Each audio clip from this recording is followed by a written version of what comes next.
میں سب سے پوچھتا ہوں, اپنی اسٹیبلشمنٹ سے پوچھتا ہوں, اپنے ہر طبقے کے پاکستانی سے پوچھتا ہوں کہ کیا آپ کو فکر نہیں ہے کہ آپ پاکستان کدھر جا رہا ہے؟ میں جب الیکشنز کی بات کرتا ہوں, میں الیکشنز کی اپنی ذات کے لیے نہیں بات کر رہا, میں تحریک انصاف کے لیے نہیں بات کر رہا. تحریک انصاف نے تو جب بھی یہ الیکشن کروائیں گے انشاءاللہ, جس طرح کی پبلک سپورٹ ہے آج پی ٹی آئی کی, پاکستان کی تاریخ میں کسی پولیٹیکل پارٹی کی نہیں تھی. چاروں صوبوں میں پارٹی پھیلی ہوئی, باقی تو 2 پارٹیز رہ گئی ہیں, چھوٹی چھوٹی پارٹیز, صوبائی پارٹیز بن گئی ہیں. تو انہوں نے تو جب بھی الیکشنز ہو ہم نے جیتنا ہے. تو ہمیں یہ نہیں فکر کہ اگر الیکشن ٹائم پہ ہوں گے تو ہمیں کوئی فرق پڑ جائے گا. مجھے خوف آ رہا ہے کہ جتنی دیر اب یہ گورنمنٹ چلے گی, اس ملک کا جو معاشی بحران ہے وہ بڑھتا جائے گا. اور وہ کیوں بڑھے گا؟ کیونکہ جب تک ملک میں پولیٹیکل سٹیبلٹی نہیں آتی, سیاسی طور پہ ملک میں استحکام نہیں آتا, تو معاشی طور پہ تو استحکام آ ہی نہیں سکتا. ساری دنیا کی کامن سینس ہے کہ معیشت تب ترقی کرتی ہے جب سرٹنٹی ہوتی ہے, جب استحکام ہوتا ہے. میں اگر آج بزنس مین ہوں, میں آج ایک انویسٹر ہوں, میں تو تب پیسہ لگاؤں گا جب مجھے پتا چلے گا کہ یہ 4-5 سال کی حکومت چل رہی ہے, اور میرا آج اگر پیسہ لگاؤں گا تو 2-3 سال کے بعد جب مجھے اس کا نفع آنا شروع ہوگا. مجھے جب یہی نہیں پتا کہ 6 مہینے میں کیا ہوگا اور اگلے 8 مہینے میں کیا ہوگا, کون پیسہ لگانے لگا ہے؟ اوپر سے پاکستان کی, جس طرح میں نے کہا, جب کریڈٹ ریٹنگ ہی گر گئی ہے, جب پاکستان کے رسک ڈیفالٹ اتنی 100% تک پہنچ چکی ہے, تو کسی نے پیسہ ہی نہیں دینا. نہ کسی کمرشل بینک نے پیسہ دینا ہے, نہ کسی انویسٹر نے آنا ہے. تو یہ تو ان کے پاس تو اب کوئی روڈ میپ ہی نہیں ہے. ان کی تو صرف اب ایک کوشش ہو رہی ہے, اور کوشش ان کی اب آج کیا ہے؟ کوشش بڑی سیدھی ہے.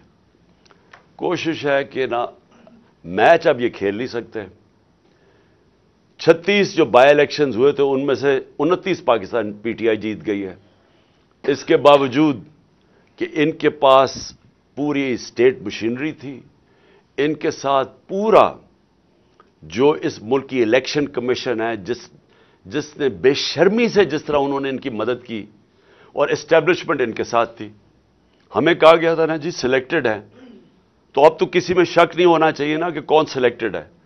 جس کے ساتھ, ان سب کے ساتھ سارے ملک کے جو بھی اس ملک کے پاور ہاؤسز تھے وہ ان کے ساتھ کھڑے تھے. اس کے باوجود 75% by elections P T I جیتی ہے. اب اس خوف سے انہوں نے الیکشن نہیں کروانے. نواز شریف وہاں باہر بیٹھا ہوا ہے, اس نے وہ الٹا لٹک جائے گا, الیکشن نہیں کروائے گا, کیونکہ اسے پتا ہے الیکشن میں رزلٹ ان سے بہت برا ہونا ہے. لہٰذا یہ ڈیلے کرنا چاہتے ہیں. ان کی تو اگر کوشش ہو تو یہ تو اس سے بھی آگے جانا چاہتے ہیں. تو اگر یہ الیکشن نہیں ہوگا, تحریک انصاف کا نقصان نہیں ہونے لگا, ملک کا نقصان ہو رہا ہے.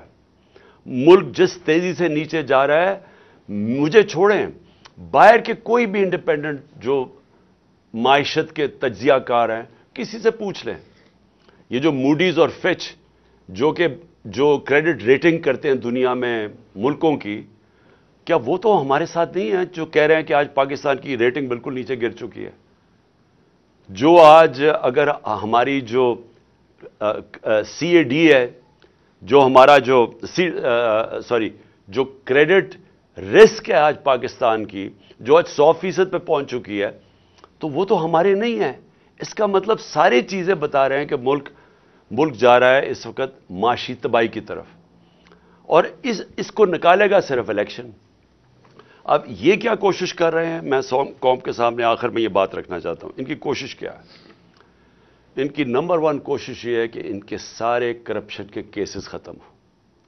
مجھے بڑے افسوس سے کہنا پڑتا ہے کہ ان کو NRO 2 دیا گیا, اور جس نے دیا ہم سب جانتے ہیں کس نے ان کو NRO 2 دیا.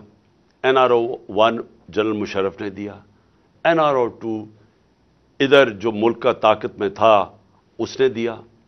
اور اس کی وجہ سے کیا ہوا ہے کہ سارے کرپشن کے کیسز ان کے ختم ہو رہے ہیں, ایک ایک کے. اور وہ کرپشن کیسز جو ان کے دور میں بنے ہوئے تھے, یہ کیسز ہمارے دور میں نہیں، سوائے شہباز شریف کے کیسز جو ایف آئی کا کیس تھا اور جو وہ ٹی ٹی کا کیس 24 ارب کے جو اس خاندان پہ کیسز تھے، باقی سارے کیسز ان کے پرانے کیسز تھے. سارے کیسز باری باری معاف ہو رہے ہیں. انہوں نے این آر او 2 اپنے آپ کو این آر او 2 جو کہ اسمبلی کے اندر قانون پاس کر کے جو نیب میں ترمیم کی ہے، اب یہ سب بچ جائیں گے. اور یہی مقصد ان کا آنے کا تھا. ملک کا پھر سے میں آپ کو، ان کو کوئی فکر نہیں ہے کہ ان کے پیسے باہر پڑے ہیں، تو ان کو کرپشن کے اپنے کیسز معاف کروائیں گے ایک ایک کر کے. ہر روز ہم دیکھتے ہیں کہ کبھی وہ پہلے مریم بچ گئی، پھر اس کے بعد وہ اسحاق ڈار آیا، وہ ڈرائی کلین ہو گیا. اس کے بعد اب یہ رانا ثناء اللہ کو بھی انہوں نے فیصلہ کیا کہ جی یہ تو بالکل ہی صاف اور شفاف ہو گیا.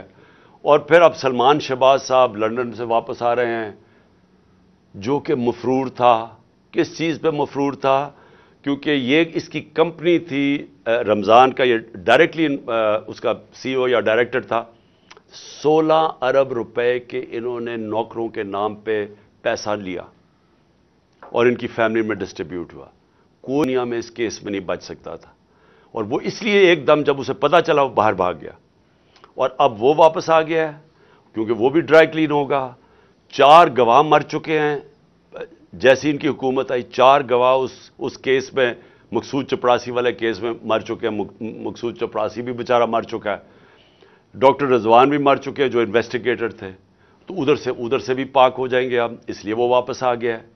اور جو ٹی ٹی کے کیس ہیں، جو انہوں نے فلود والا اور وغیرہ کے نام اور پتہ نہیں چینی والا کے نام پہ جو کبھی پاکستان سے باہر بھی نہیں گئے تھے، انہوں نے ان کے پاسپورٹ لے کے تو اربوں روپیہ ان کے نام پہ پاکستان منگوایا. وہ بھی اب سارے کیسز میں ڈرائی کلین ہو جائے گی کیونکہ نیب کا اپنا اوپر آدمی انہوں نے رکھ دیا ہے. ایف آئی آئی کا انہوں نے اپنا دونوں ادارے تباہ کر دیے ہیں صرف اپنے آپ کو بچانے کے لیے.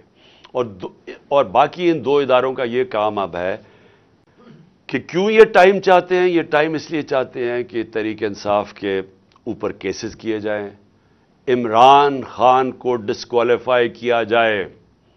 کیسز ڈھونڈو، کسی طرح اس کو ڈسکوالیفائی کیا جائے. اپنا انہوں نے ایک بددیانت دار الیکشن کمشنر بٹھایا ہوا ہے. کبھی کسی ملک کی تاریخ میں ایسا نہیں ہوا کہ وہ ایک آدمی 2.5 سال سے ہمارے خلاف فیصلے کر رہا ہے.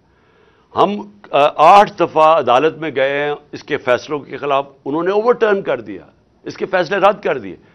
ہم سپریم جوڈیشل کاؤنسل میں اس کو لے کے گئے ہوئے ہیں، ہم نے اس کے اوپر کیسز کیے ہوئے ہیں. ہمارے کیسز نہیں سنے جا رہے اور وہ ہمارے اوپر کیسز پہ کیسز کیے جا رہے ہیں. اور صرف ایک پوائنٹ ایجنڈا ہے کہ مجھے ڈسکوالیفائی کرے اور ہماری پارٹی کو نقصان پہنچائے. ایک منٹ. اور میں جو اس کے ساتھ ساتھ جو سب سے بڑا جو میں آخر میں بات کرنا چاہتا ہوں وہ اعظم سواتی کی ہے.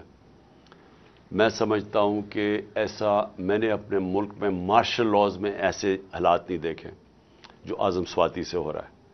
اعظم سواتی کا قصور کیا تھا؟ اس نے ایک ٹویٹ کی جس نے اس نے جنرل باجوہ کو کہا کہ اس نے این آر او 2 دیا پاکستان میں. یہ سارا پاکستان کو پتا ہے کہ اس نے این آر او 2 دیا ہے. لیکن اس کے اوپر جو اس کو سزا ملی ہے، کون سے معاشرے کے اندر اس طرح کا ظلم ہوتا ہے کہ ایک سینیٹر اپنا پوائنٹ آف ویو نہیں دے سکتا؟ بھئی آپ کہتے ہیں نہیں دیا، لیکن یہ تو نہیں کر سکتے آپ کو ننگا کر کے اس کو مارو، بچوں کے پوتوں پوتیوں کے سامنے اس کے اوپر ظلم تشدد کرو. اس کے بعد اس کو یہ جو آپ کر رہے ہیں اس کی پھر بیوی کے اور بیٹی کے سامنے گندی کیسٹ بھیجو. اس کے بعد وہ اس کے اوپر کیسز کر دو، کوئی 30 کیسز کر دو. اس جو ہارٹ کا مریض ہے اس کو کوئٹہ بھیجا جائے ان حالات کے اندر، پھر اس کو اب سندھ پہنچا دیا ہے. اس کے گھر کے اوپر انہوں نے واردات کی ہے، ایک دم سی ڈی او کو پتہ چل گیا کہ اس نے کچھ اس کا گھر سیل کر دیا ہے.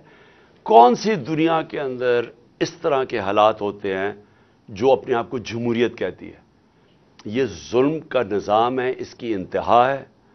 اس کے اوپر میں صرف ختم کرتا ہوں حضرت علی کا قول سے کہ کفر کا نظام چل جائے گا لیکن اس طرح کا ظلم کا نظام نہیں چل سکتا.